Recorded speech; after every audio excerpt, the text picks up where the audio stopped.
right, so we want now to have a conversation. Remember, like I mentioned, ELOG, Elections Observers Group, is one of the institutions that is also following this process very, very closely. And joining me right now in studio is Marcus Agenga, who comes from ELOG. Thank you so much for joining us on News Center.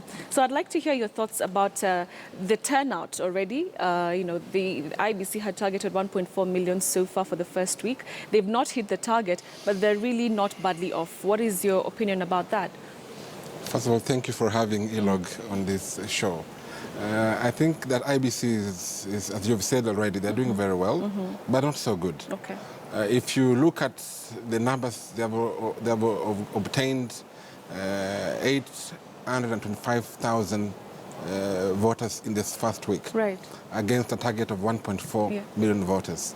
Now, if you do, they had said that they are targeting between 4 to 6 million. Yes. And for them to achieve that number, it means that they need to register about 1.45 every week. Yes. And if this is the rate at which they're going to register these voters, they won't meet the target. But is it an IBC thing, or is it also that Kenyans, sometimes are procrastinators, waiting for the last week to actually go out and register? It's many factors can explain this number. One is, and again, we have already told IBC what we have found in the field. There is a lot of voter apathy. People don't want to register. Is it in a certain region? Is it just basically everywhere? It's virtually everywhere. Okay. Virtually everywhere. And that's why you see the Raila and his team, Jubilee and his team all over the country trying to ask people to register as voters and turn out to vote. So there is a lot of voter apathy. And again, I agree with you. And this is Kenya. People turn out the last week, yes. to register and even want an extension to be given to them to be able to register. All right. But the numbers are indicative of a good work being done by IBC. However, this number must increase. I want IBC to beat that target, 1.4, so to be able to get the minimum of 4 million new voters. 4 million. Yeah. But how then are they going to do this? Because, so far, we're seeing a lot of activity, even on TV, on print, basically just getting the word out, asking people to go register. We're seeing very many campaigns that even our leaders are involved in. What more do you think they need to do? I think, just to share with you what we have found, a number of the centers that we visited, we have visited about 82 centers for the last 1 week. Okay. And more than 70% of those centers, we were not able to see any voter drives going along in those centers. And you see, when these leaders go out, they go out to the main centers. Yes. They don't go out to the deep ends of the electorate and ask them to register. So I know that IBC has put in place structures. Now we have ward monitors, ward coordinators that are working with the voter educators to move us guys to come and visit, to come and register.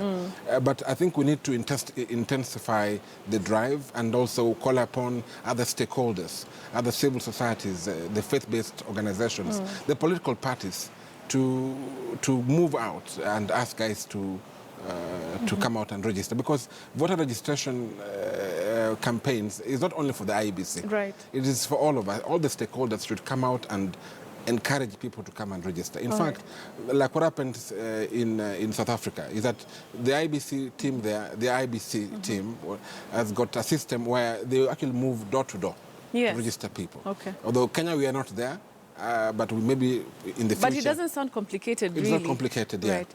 Yeah. Okay. So. All right. So the thing about also to do with Kenyans, right now you'd expect that, as we're heading on to the electioneering period, with everything that's been happening for the last couple of years, with all the corruption scandals, you'd expect that, Kenyans this time round would be so motivated to get the, registered, and so that just basically to prepare themselves come August 8th. Yeah. From what you're seeing, is it the case? Like I've said, I think Kenyans need to understand that if they are not happy with what they are seeing, the only chance they have to pronounce themselves in a way in which they want to be governed is to turn out, register and vote. And then, therefore, they'll be able to choose the leaders they want and determine what system of governance they want to put in place. Right. And I think it's our call as people working in this sector to encourage our fellow Kenyans to turn out in large numbers to register. Because if they are not happy about the system that is there, then you do something about it. Okay. And the voter registration process is the beginning of doing something about it. Okay. Yeah. Let's talk about the 82 centers. You mentioned that as ILOG, you've gone to 82 centers Yes. to basically see what's happening. Yeah. So let's talk about the key highlights of the findings. First of all, you said that, you did not see any, drives in the markets, to get people to go out and register. What other issues did you find out? One of the centers, for example, in Jomvi constituency in Mombasa, you see, one of the things we're looking at in terms of one of the participation of special interest groups in the process. Now, when you have people with disabilities not able to access a polling center, Right. that's a problem. Okay. So we were looking at the accessibility of these centers to different groups of Kenyans.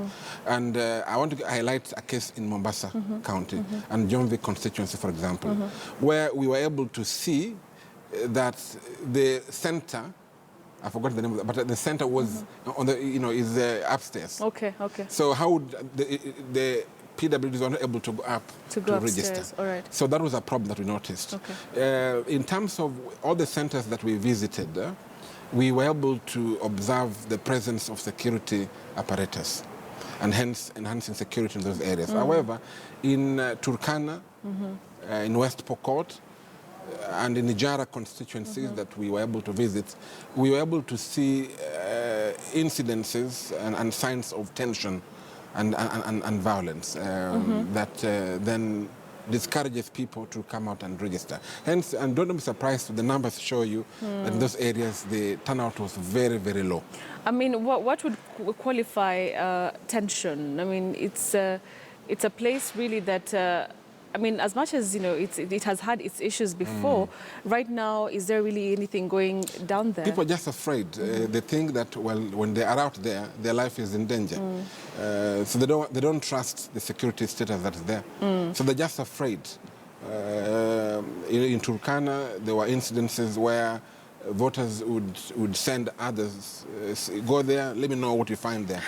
So that was a problem that we want IEBC, and I'm happy that the new chair was able to identify that as a problem. And we advised, and of course we shall show a report with IEBC, that there is a need to provide security in every center, regardless of the situation there. Okay. And the other thing that we're able to, if you allow me to, yes. the other thing that we're able to find was that, and good things really, that all the voter registration assistants we were able to interact with, they know what they're doing. Oh, they know what they're doing. They're well trained and they're doing their work as is required by law. All right. And that's something that is very good. Okay. The other thing that we were able to notice is that the failure.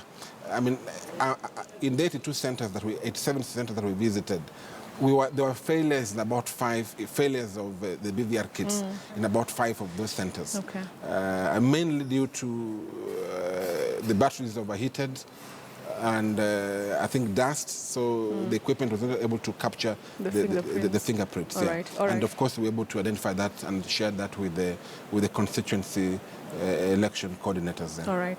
We'll come back to the conversation, but for now, though, with the race